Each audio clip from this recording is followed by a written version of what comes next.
আব্দুল্লাহ ইবনে মুবারক রাহমাতুল্লাহ আলাইহি বহুত বড় মুহাদ্দিস ছিলেন, হাফিজুল হাদিস ছিলেন, বহুত বড় বুজুর্গ ছিলেন।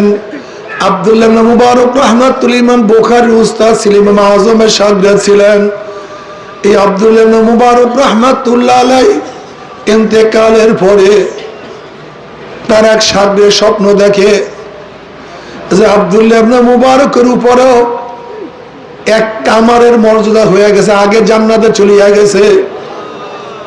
উনি আশ্চর্য হয়ে গেছেন, জমানার বহুত বড় ইমাম, বহুত বড় বুজুর্গ, তার চেয়েও কামারের মর্যাদা কিভাবে বেশি হইতে পারে?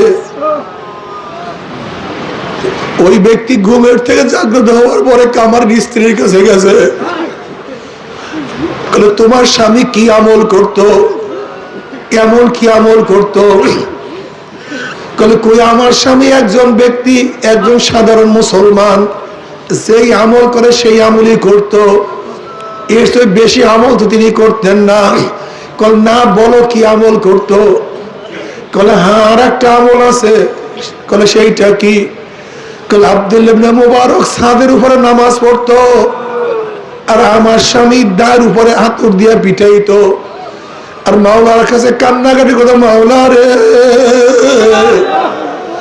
আমাকে বানাইছো গরিব, আমাকে কাজ করিয়া খাইতে হয়, সংসার চালাইতে হয়।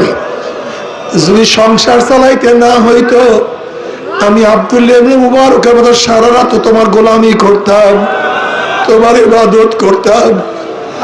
আব্দুল্লাহ ইবনে মুবারক ইবাদত করতো, আমার সাথে কান্নাকাটি করতো।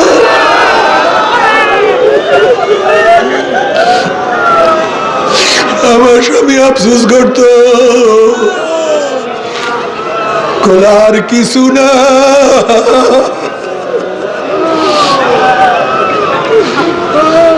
আর কিছু না। এই কারণে মাওলা পাক রব্বুল আলামিন তোমার স্বামীর মর্যাদা বাড়ায়া দিয়েছে। বাবারে,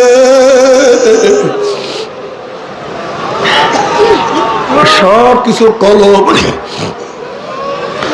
নবী আলাইহিস সালাতু ওয়াস সালাম সাহাবীদেরকে বললেন, তোমরা কেউ যে জান্নাতি মানুষ দেখতে চাও, ওই দেখো জান্নাতি মানুষ। মানুষ সবাই তাকাইলেন, জান্নাতি মানুষ দেখছে।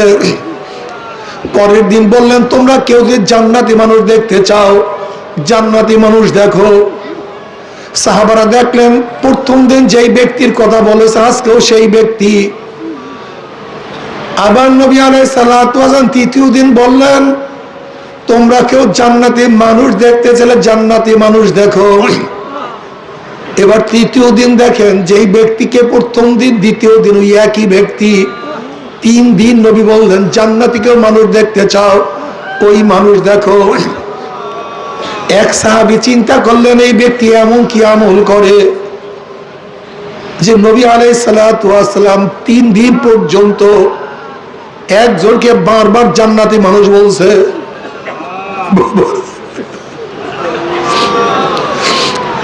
যেই সাহাবী গেছে সে খুব বেশি ইবাদত করতেন,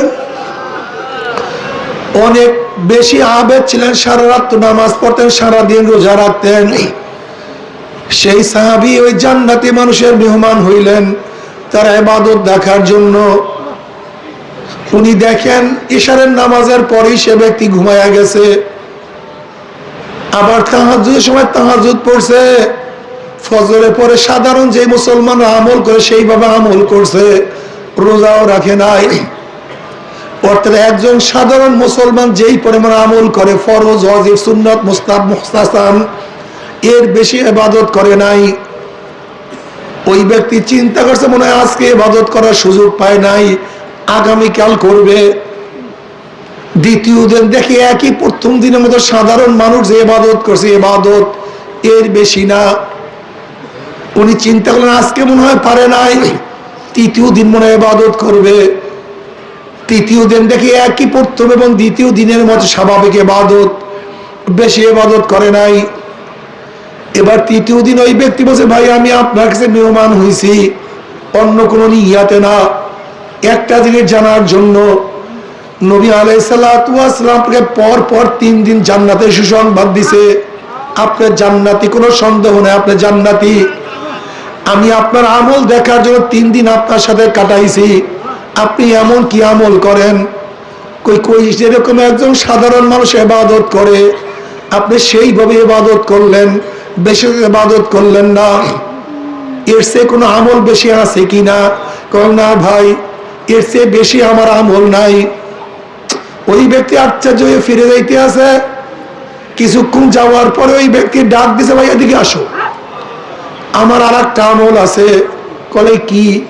কলে আমার কলবটা পরিষ্কার, এই কলমের মধ্যে বিদ্বেষ নাই, হিংসা নাই, কিবের নাই,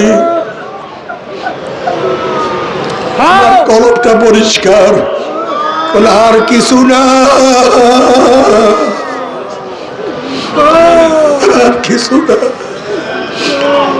ব্যাপারে কলব পরিষ্কার করা খুবই কঠিন।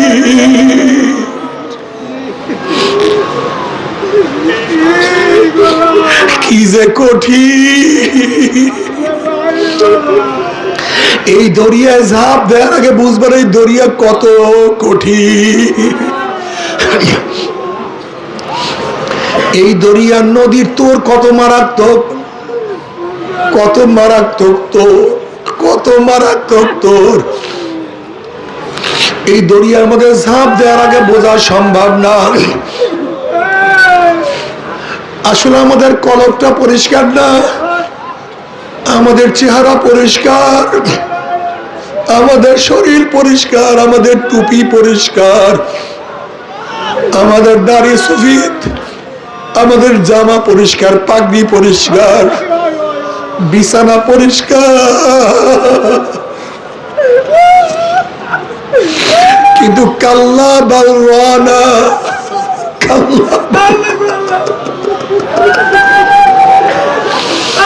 আমাদের কলবটা নষ্ট হয়ে গেছে, নষ্ট হয়ে গেছে। কাল্লা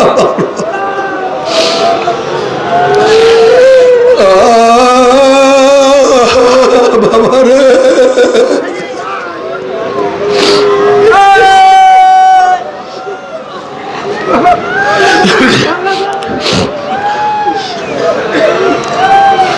কলব পরিষ্কার করো, খুব কঠিন। বাবারে তোমার আমার হালাত হলো এই, আমি জান্নাতে যাব না, যাইবে কে? এইটা হলো তোমার আমার হালাত।